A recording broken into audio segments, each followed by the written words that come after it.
Okay.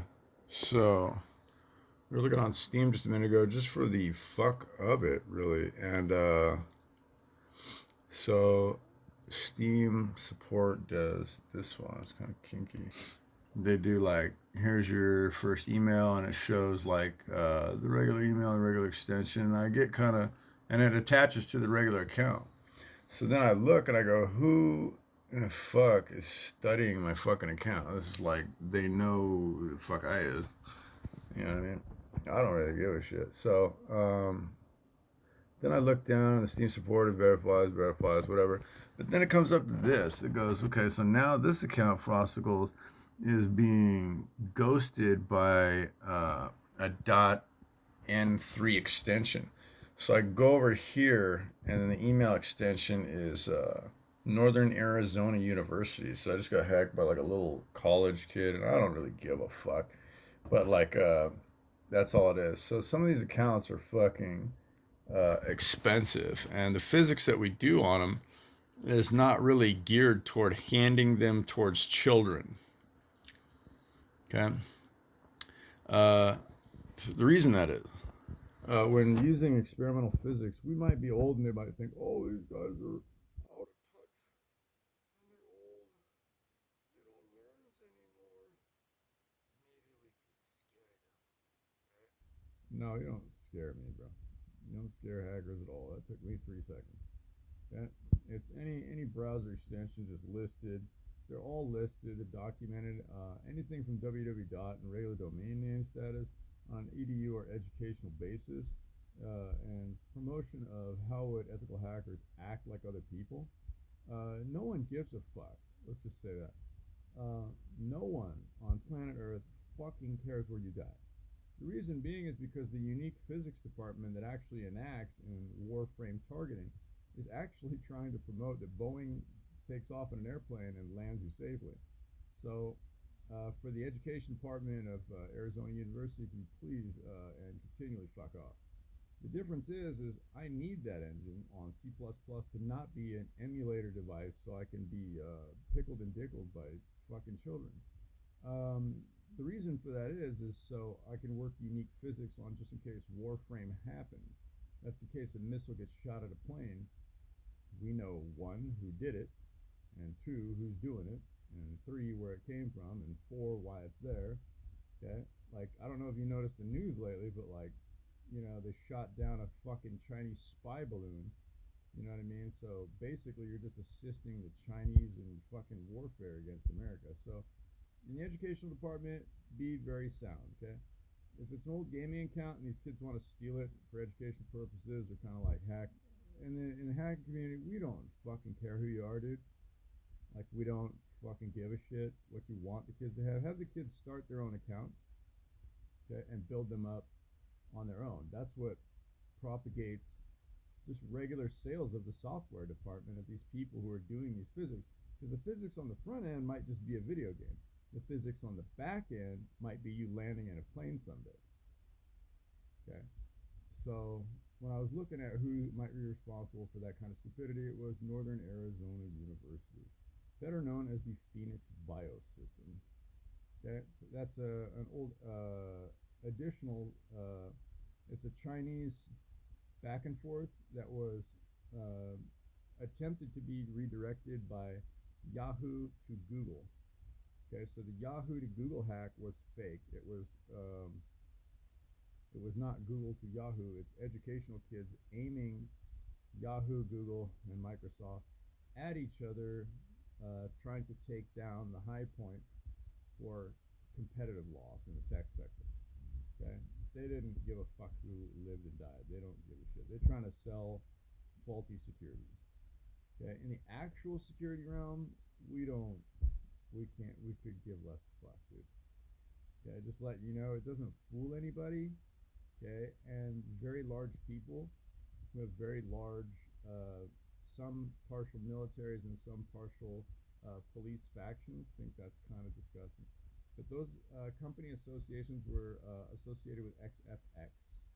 Okay, that was a 790i Ultra in the Phoenix Biosystem back in the day. Those are Phoenix registered college people that work on that shit.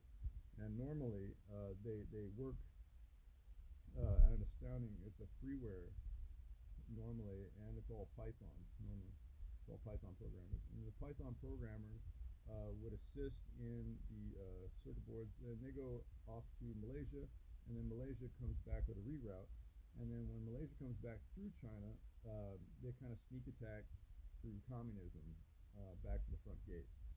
And that's why I'm a firm believer in just a ROM lock switch on your BIOS. Okay. Nowadays, unfortunately, Wi-Fi can penetrate all those things, and no one really gives a shit. Like, we don't care. Like in America, we're pretty open source. We don't fucking give a goddamn fuck what you're trying to like fool here, bro. When it comes to security, the best security you can have is your own. The best security you can have is your own. Okay, AI is not going to save you. Okay, AI doesn't save you.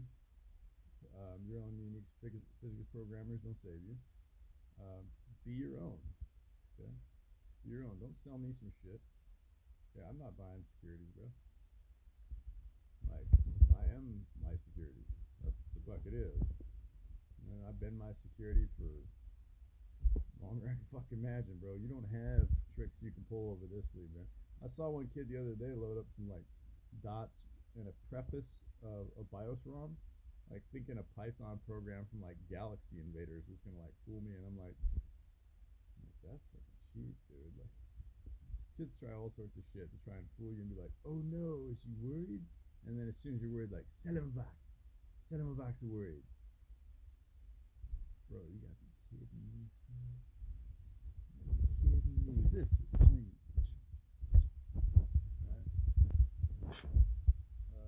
anyway, that's the end of that. So, uh, Google and Microsoft lost a lot of money on kind of like fake antivirus. Okay, the fake antivirus departments were scaring too many competitive edges in the open source category, and in recent years they'll probably balance out. Some of it's open, some of it's closed. My main thing is if you're worried about someone stealing your ideas, this is what everybody goes to. Okay, this is intellectual property contracts. Okay, if you're worried about somebody, let me just show you this so you know. Okay, if you're worried about somebody actually stealing your idea, okay, you do this. This is very simple. It's what you call poor man's copyright. You take whatever the fuck it is and you put it in a box and you seal it, okay, and then you go down to the post office and they put a little stamp on there, okay, and then once they stamp it, it's poor man's copyright, okay, and then the funny part is if anybody runs off with your name on it, okay, and you're still alive, okay, and they try and utilize that like I'm in possession of your things, you know, if you're alive, you win the court case instantly. You walk in, walk out, you're done. All right, that's all it is, man. If somebody recognizes you, go, hey, yo, that's this dude, man. I seen this dude before. You that dude, right? You the dude that did that shit, right? Because the internet, unfortunate to everybody, has millions of people who know millions of people. And uh, thanks to Microsoft and its legal documentation teams, okay, they are in the business of business. Okay. So it's important to remember that the reason Microsoft is a gigantic company, okay, is because they're the ones who know if you show up on video or show up in person to a courtroom. Okay. And that shit's got your name on it. And you have ever been a fingerprint roll in the system. Okay. The person who is holding your shit, if you claim any objection, you walk in, you walk out, that courtroom is yours. They don't give a fuck unless you have a legal bill of sale for the product of a poor man's copyright. That means you sold a patent. Selling a patent is not as easy as you think. That's a ton of motherfucking shit to do. Okay. Very large patents are pretty much public council held at city ordinance meetings. Okay. So if you're going to sell a major patent, it's beyond public. It's like the fucking Constitution. That's the first poor man's copyright. That type of shit where they're like, look, it's fucking war in business, it's war on earth, and we gotta say some shit. Constitution, how many signatures you got? That's a poor man's copyright. Okay? They don't defend it with your fucking opinion on a chat room on a fucking Yelp review. They defend that with the Second Amendment, motherfucker. Okay? That's the fuck they defend it with. A patent's only as good as you can defend it. Do you know how many guns in this country defend the original Constitution writing? A lot. Approximately 325 million guns defend the fact that America can protect its ideas from the rest of the fucking world and freedom. That's the freedom of expression in a doctrine signed in blood. You know what I'm saying? Because, I mean, the guy who made the gun, he's like, well, how do I defend my gun from the government? It's fucking simple. You just shoot the motherfucker. You know what I mean? Don't go worrying about your security. The government's like, oh, you need to worry about that dangerous gun there, buddy. You need to worry about that fucking thing. We need to take that away from you because we're scared of you. And you're like, well, fuck you. And that's it. That's a patent. Like if you're holding a gun and the other guy says, well, you should give me that because I'm an asshole. You're like, no, fuck you, stupid. You pry it out of my cold, dead motherfucking fingers. That's a patent. And the only patent on a gun, it's kind of funny, is just once you make one, you put a serial number on it. That's about it. You put a brand name and a serial. Yeah. That's about as thick as that shit gets. You know? It's like a Henry. Made in America or not made at all. You know what I mean? They figured this out. They're like, well, what is this box here? This doesn't look very dangerous, does it? It's Junior Mints. But it's still got a name, Junior Mints. And a serial number. I'm like, well, what about this? I'm like, that's a SIM chip. Right? It says Nano SIM. It's got a name on it. And a serial number. Okay? That's all it fucking is, man. You want any motherfucking thing sold on poor man's copyright basis? Yeah. It's very simple. Very simple. It's got that.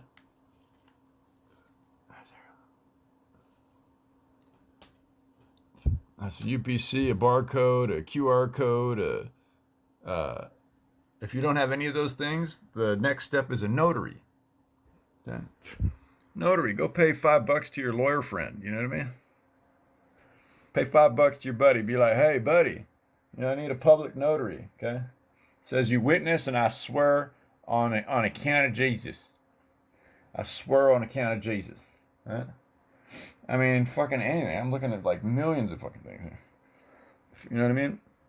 Even a USB stick. Right? I mean, shit in here. It goes, made in the Philippines. And then these are all like just random logo signatures all the way across it. Right? And then you flip on the back side and it says, who's the manufacturer? Toshiba. Okay, 16 gig. Right? And then, I know this is a black one, it's kind of hard to see, but right up here in the corner, there's a goddamn serial number. Those are patent owners. Okay, patent and a poor man's. Okay, poor man's copyright means you made it to a stamp, a notary, or the mail system. Now, let me be very honest about this one here and how to do this. Okay, these are forever stamps. Okay, What that means is your mail can take fucking forever. Okay? That's what that means. Okay? These are forever stamps. They are good for forever, but your mail might take forever. Depending upon lot load and license. Okay? Um, the funny part about these, though, is for a poor man's, you do not need a stamp. Okay? The stamp that is there means you are walking in with the box. They place a stamp on it. But since you're the delivery carrier, you didn't have to pay for shit. Okay?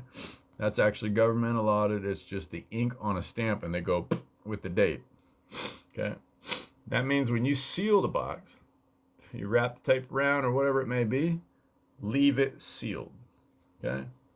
That's just in case you got to pull it out. They do the same thing for transcripts in college.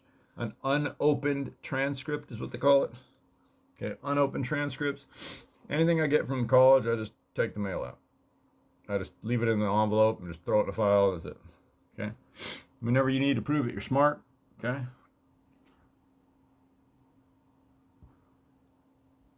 From like Professor X here, you know what I'm saying? When Professor X tells you, that's the fuck he does. Okay?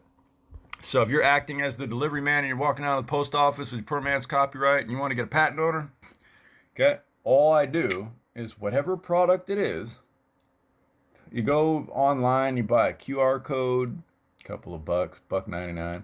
You buy a fucking any UPC barcode, whatever the modern shit is.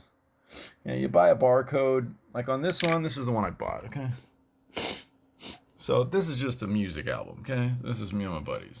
We just made our own little album, whatever. It's just kind of cool shit to do, but if we want to sell it on a shelf, okay, they want to just enter it in inventory, okay? A patent is barcode. So I bought the barcode, okay, on the album. So when you buy a barcode on the album, okay, all I do is take that barcode, I poor man copyright, throw it in. Anyone who sells this album, okay, pays royalties. That's all it is. So later on down the line, you know, when they go through what you call George Washington estate sales. Okay, estate sales, normally this is how they do that. They catalog dump it for the most part. Estate sales don't care. They come in and they go, someone died, clean out the shit. Okay, and they line it up on rows, stick a price tag on it, that's it. Music collector guys go in and they go, oh, what's this one? Oh, what's this one? And they post it online, sometimes not for more than 15 minutes if it sucks. You know what I mean? They like take a listen to it. Music guys do this. They go collect it. They take a listen for 15 minutes. If they like it, you'll find it on iTunes for its popularity margin. Once it's gone, it's kind of gone. And then if you can't find a reputable music source, like on mine, it was like CD Babe, 164,000 stores. You know, and in 1 year, it was $14. Paid out $3, gave another guy an album, $15, and then gave another guy an instrument, whatever it may be. You just chuck it on down the line. And then modern day, if it switches from iTunes, which is probably doubtful, if it switches from iTunes to Spotify or to what's it called? Amazon Music or YouTube Music, they're all just competitors. They're all just the people doing their stuff. You know what I mean? So whatever person is actually doing the work, you know what I mean? I've been doing my work 35 years, dude. 35 goddamn years. You gotta be kidding me. You know what I mean? I got a music library that's the size of Cincinnati. You know what I mean? It's ridiculous. But mine's mainly samples. I could tell you like what samples from where and who used it and that kind of shit, you know? I know like 80s, 90s, 2000s and up. So every music vendor that you use will be more into that category based on their age group. Okay? So if you like the oldies, a lot of kids like the oldies. I love the oldies. Okay? But a music vendor in the oldies was before the internet. So now the modern music vendors The one for the oldies is pretty much iTunes. And then the newer stuff, probably like Spotify. Only came out a couple years ago, you know what I mean? And then the real music buffs, Flat Market, Tennessee. Flat Market, Tennessee. Flat Market, Texas. Texas for country. Tennessee for whatever's popular, bro. Um, I dropped my album off in Tennessee, but I highly doubt they ever played the damn thing. Um, but modern day, I don't know. I'll probably go with Amazon Music might be coming up. YouTube Music's always kind of doing its shit. YouTube's been around a long time. Um, Me and him are competitors. Me and Google are competitors. But uh, he's kind of like the offset of the shit I don't really feel like fucking doing that day. You know what I'm saying? If I don't feel like, if I don't feel like scroll watching 50 films for production, because I'm looking for production value, and YouTube generation kind of blew up. It blew up. So now it's more like when it blew up, what were those little rare spikes of who hit those little top margins and where and why? You know what I mean? And now the app market's going into like Microsoft and other things. But remember, when you poor man copyright, okay, what that means is if you're holding that poor man's copyright in your hand, like in your physical hand, this is not an imagination land on the internet, okay, in your hand, okay, what that means is when you submit it for monetization, okay, that means you're going to want to watch an ad before it. Okay, if you're submitting it for monetization, if they ask you if you have a poor man's copyright, you just click the box yes. Okay, what that means to these people when they sell a little dollar ad or a 50-cent ad, okay, what that means is, am I the producer? Producer equals poor man copyright. Okay. If you are not the bearer of a poor man's copyright, that means you don't have the original files, or you were not the editor of the original files. What that means is that you're showing this ad on behalf of somebody. So basically, the max you could get was half. That's a host and a producer. That's host directly to producer. So if I'm a poor man copyright, and I just write out my songs and I take it down to the radio station, the radio station plays it once. Okay, how do they make money? They go, all right, well, we'll just take some random ads and throw it over there. They're paying us $1. Okay, the radio station hosts this advertisement, which is supporting commercial. So when he's supporting a commercial product, that's a product where your music might sound good. Okay, so if you're like, please use this song in your commercial, one of my favorites. Okay, like, buy Junior Mints, they're Junior Minty, or whatever it is, right? And that little 50-cent ad plays. The radio station will take 50 cents, and the producer of the content will take 50 cents. Okay? Now, here's the weird part. If you're like, my ads aren't getting seen because I filmed them like this, right? That's when you look at the radio station and you say, hey, who's got the popular music? Okay? When that guy plays his shit, I'm going to pay you $5 to put my ad before everybody else's shit. Okay? That means I don't want other people playing on his song. I want my ad on that song. You know what I mean? So if it's like, you know, super glue bitches, you know, and he's got a song that's like, super glue bitches, you know what I'm saying? And you play a super glue ad over super glue bitches, you know what I mean? Which will probably happen someday. Um, what that means is the radio station's not mad at you. The radio station's kind of happy for the broadcast or whoever the broadcast promoter is. And that's all it is. It's a three-way split. Um, Content producers, which is we're the guys who make the music, we're the guys who make the videos and edit the videos and film the videos. We're the ones who have to make content constantly. I do videos like this all the time. Okay. Do I have time to poor man copyright? No, not really.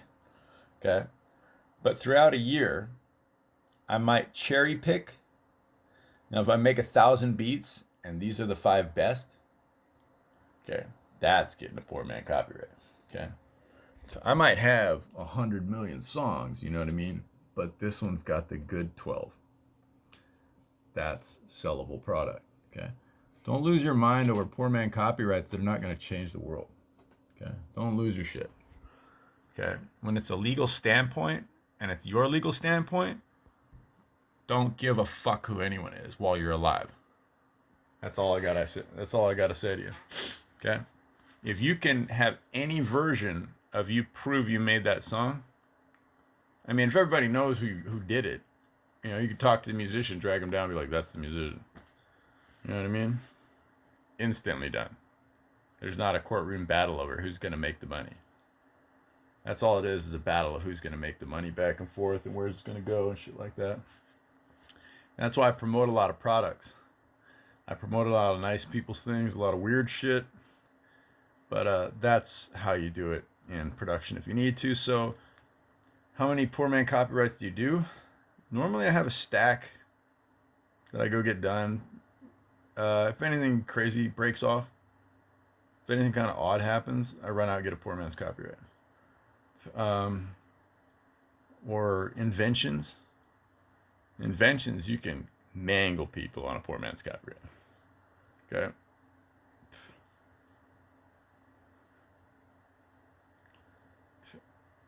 If the U.S. Patent Office, okay, or whatever patent office it is, I mean, if there's billions sold of a spoon, even on the back of it, right?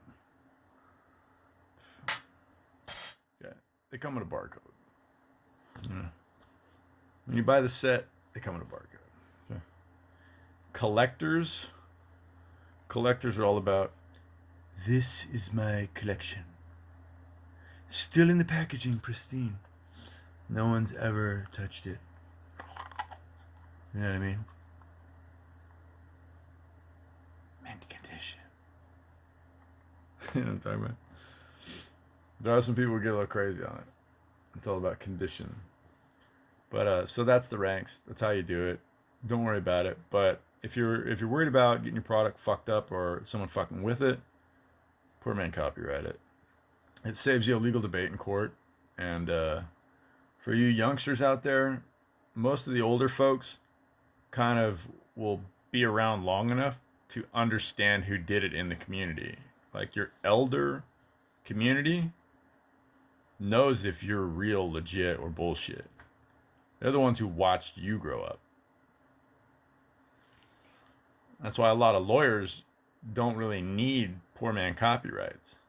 They are the lawyers now. Do you know what I mean? Like they're the guys who go, "Oh yeah, aren't you that kid who made that album one time? That shit was good." You know, whatever it is.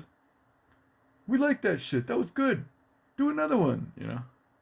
If they know you, they know you. It's it. It's simple. Best of luck in your regards in the production facilities. But if you're one of those young kids who nobody really knows, you don't talk to anybody because you hide in the corner and you make your little beats like this. Okay? We'll probably hear from you soon.